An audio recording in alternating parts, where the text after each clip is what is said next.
Ladies and gentlemen, welcome to my channel.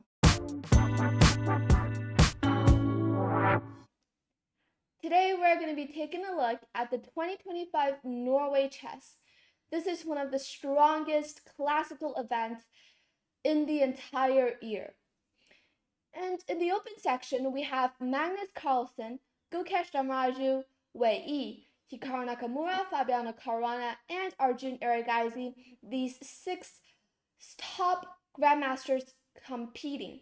And in the women's section, we have also 6 female players. And the time I'm recording this video, it has already ended. This whole tournament has already finished. In the women's section, we have Anna Muzichuk as the champion. And in the men's section, we have a very familiar face, like a very familiar person. And once again, it is Magnus Carlsen, who is the champion of the 2025 Norway Chess. The ending was great, but the process is not that smooth for him. He lost some games, and in one of the games when he is playing against the current world chess champion, Gukesh Damraju, he lost in a completely winning game. And if some of you guys have been following this tournament or have been following the chess world, you might have heard of or might have seen the video that after he lost that game, he slammed the table really hard, and some pieces even fell to the floor. That time he can't really control his emotions and rage of losing such a winning game that he had played. But even though that was one very sad game that he had played, but the entire thing was great for him. At the very end, he is still first place and the champion. So, he has been just, even though without much practice compared to some of these players, but he is still way too strong. And today we're going to be taking a look at this game where it is the game before the last game. And this is round 9, where he is playing with the white pieces against Fabiano Caruana. This is a very important game. And for some of you guys who don't know, but actually in this specific format, in this tournament, the format is really long and also quite interesting. So first, 2 players play a classical game, 2 hours without no increment. And then after 40 moves, they get 10 seconds each move so that they don't really run out of time, but only 10 seconds. And if the classical game ends in a draw, then these 2 players, they will be going into an Armageddon, which will decide a winner. So, without further ado, let's take a look at this game, which is a very important game for both of these players, actually, because they both have chances to fight for first place. Also, there's Gukesh as well. So here Magnus is with the white pieces, and he is playing against Fabiano Caruana. They have been playing in the World Championship match in 2018. So whenever these 2 meet, there's always a very thrilling game, and lots of us are focusing on it and entertained by the games.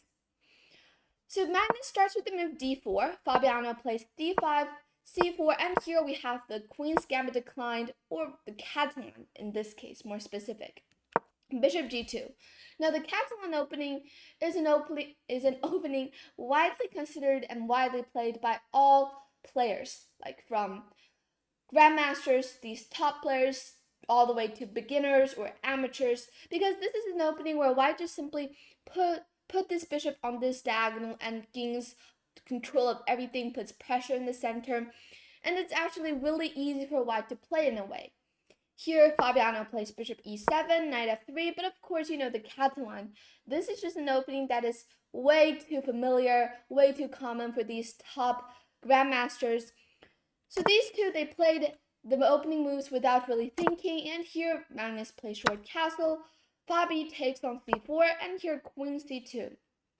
a6 was played. This is all theory, but this very next move, played by Magnus, is not as standard. The most common moves here are to play a4, which is to prevent black from pushing b5, and the other is just very straightforward, to take on c4. So these are the main two options in this position for white. But Magnus, he played this move rook d1, which is not that, like, well, it's an inaccurate move here actually. This is not that common at all, and for some of you guys who have been playing the Catalan maybe has never seen this move. This probably, I think, Magnus's strategy is to get out of Fabi's like preparation, to get out of his comfort zone and just go for something straightforward into the middle game without, wasting more moves in the opening. So already this is something unfamiliar for Fabi, and he still played this move really fast, knight e5, but he started to think with knight d5. b3, and here Fabi takes on b3, a takes b3, and here he spent a minute and played the move bishop b7. So far, this is all theory. After rook d1, both sides still played the best moves and the best, the main variation after rook d1. So here, Fabi gets his bishop also on this diagonal and eyeing towards, these two bishops are just looking at each other. And right now, both sides just need to develop their pieces. Bishop a3 offering a trade of dark square bishops. Fabi here now spends 10 minutes playing this move bishop d6, which, all of us, including Magnus, could tell that he has, run out of his opening preparation and into a new and unfamiliar, new area of this part.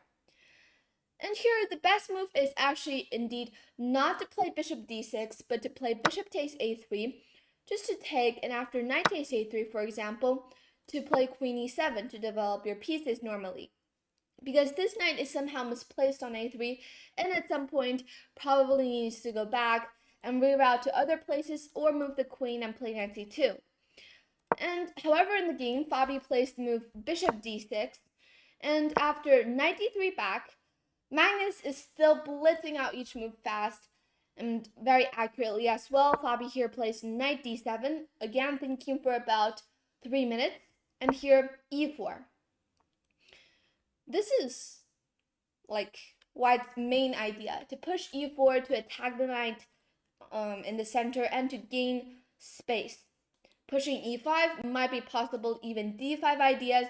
White will gain a lot of counterplay in the center of the board. For black here played bishop a3, and after rook takes a3, knight f6 back. So, but it's actually not that easy for white to really create any huge process, because this bishop is still putting some pressure on this diagonal on the g2 bishop. And also for black obviously cannot just wait for white to do anything, but black's idea will be to push c5 at some point, or a5, mainly on the queen side. That is black's idea. So here Magnus plays knight d2, developing his pieces, defending the e4 pawn, and here Fabi, as I've said, recommended this move, a5. Creating space and counterplay on the queen side where he should be, improving on. And here, Magnus plays the move rook da1 to put pressure on the a5 pawn, and here Fabi plays the move c5, opening up this diagonal for the queen to defend the a5 pawn, and it looks like that black is kind of sacrificing a pawn, and indeed, after d takes c5, black cannot really win the c5 pawn back immediately, but after queen c7, and b4 was played at this point, a takes b4, rook takes a8, and because you might be asking, why does white play this move b4? Well, you can also try to play something like rook c1 to defend the c5 pawn, because black is threatening to play rook c8 on the very next move to attack. But then, after rook fc8, you kind of still have to play the move b4. And after a takes b4, at this point, rook takes a8, bishop takes a8. And for white, it's not a good idea to take on b4, because you lose the c5 pawn, and now black is up a pawn. So for white somehow needs to play b4, and after b4, a takes b4, rook takes a8, rook takes a8, and rook c1 was played. Bishop takes a8 here is also possible, and probably for white will play something like queen a2 to gain control of the a file. For black, it's not possible to take on c5 because simply rook c1 just wins the piece. You might defend with knight d7, but after knight b3, it's just not enough for black to save this knight. So after rook takes a8, Fabi instead takes back with the rook, and after rook c1, because obviously if you take back with the rook, you trade everything off the board, still, already at this point, black is up a pawn, and still, for white can't really, take the b4 pawn because he just loses the c5 pawn. And that is why in the game here, Magnus plays the move rook c1 to defend the c5 pawn and also threatening to push the c6 pawn. And here, rook c8 was played, preventing, preventing c6.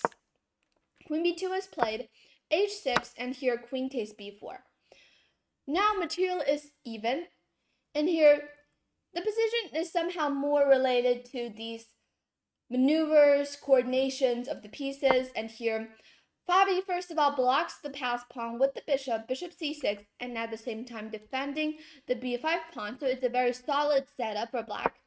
And here Magnus, also not wasting his time, plays the move queen b2 and most likely gonna play knight b4 on the next move to put pressure. And in the game here, we have rook a8 and knight b4 happened, knight e5, f4, knight c4. Well, actually, this is kind of an inaccurate plan for black.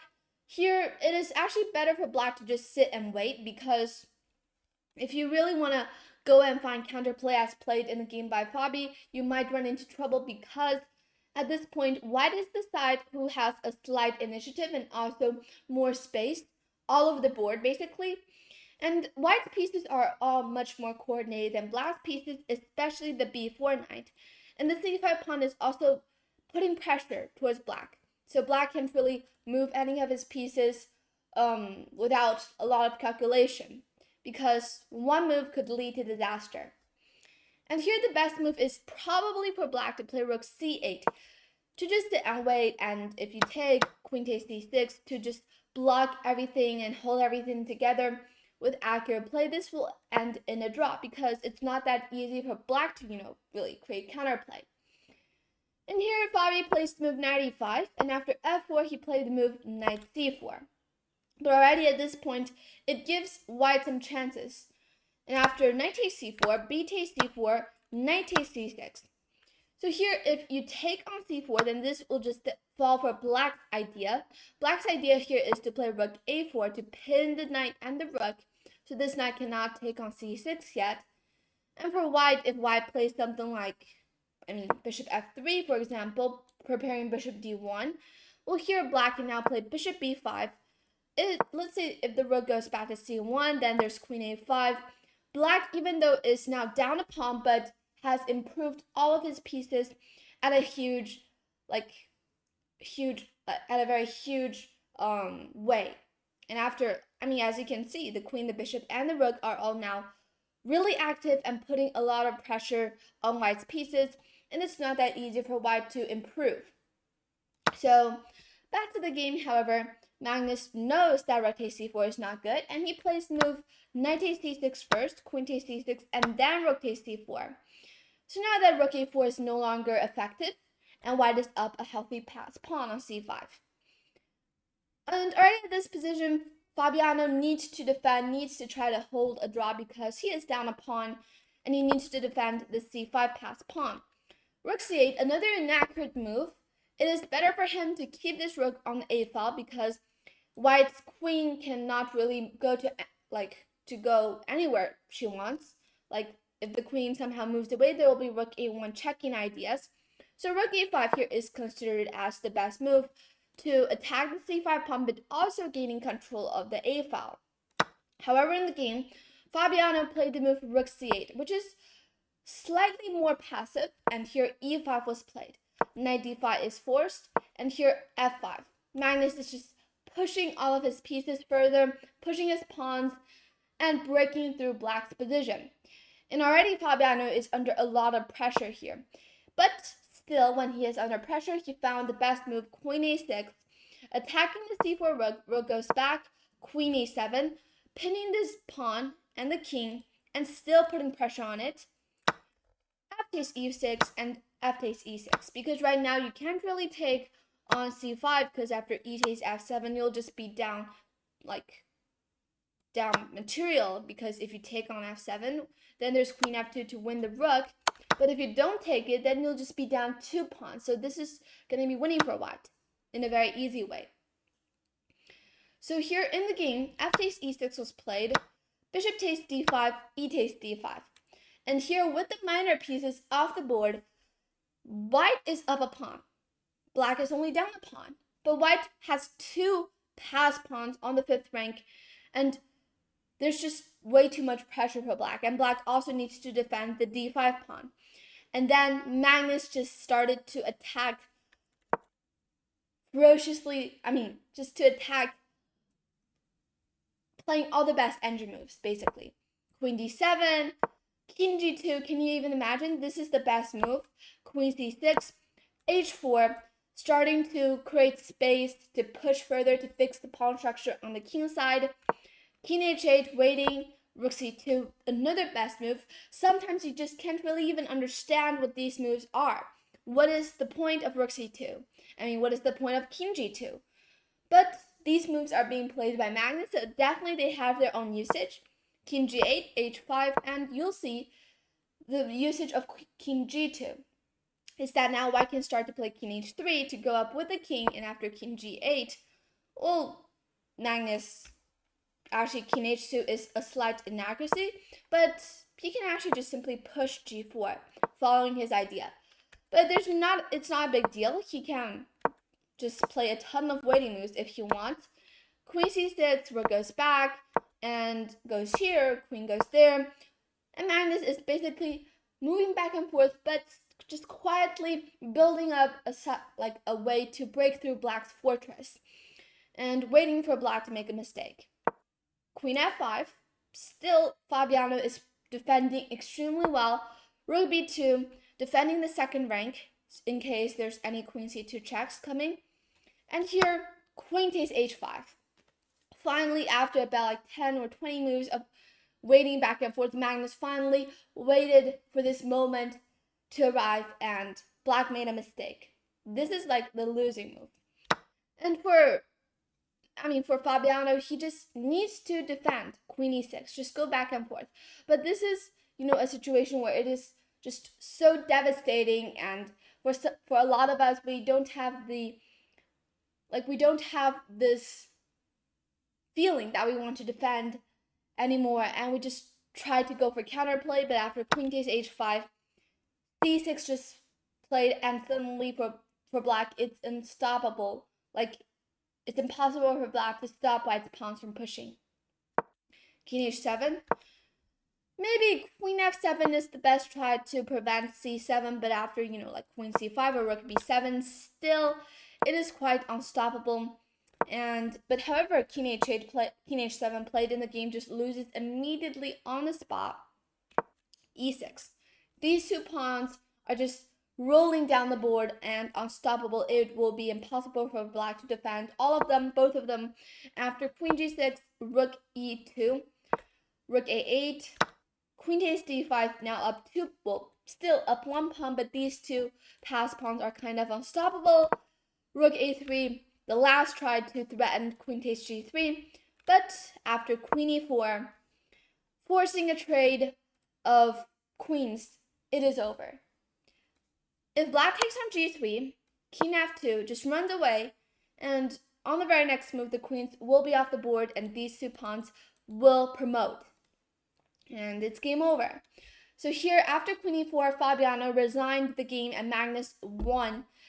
This is a very important win for him, because in the later rounds,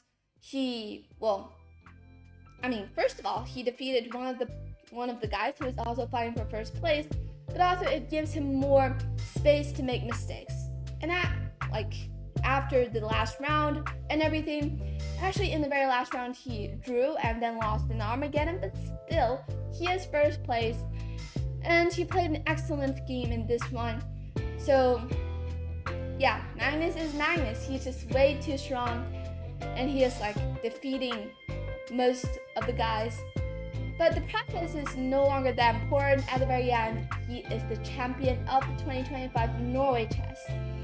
So congratulations to Magnus, and hope you guys enjoyed my recap of this game, and thank you for watching this video. Please subscribe, and I'll see you in the next video.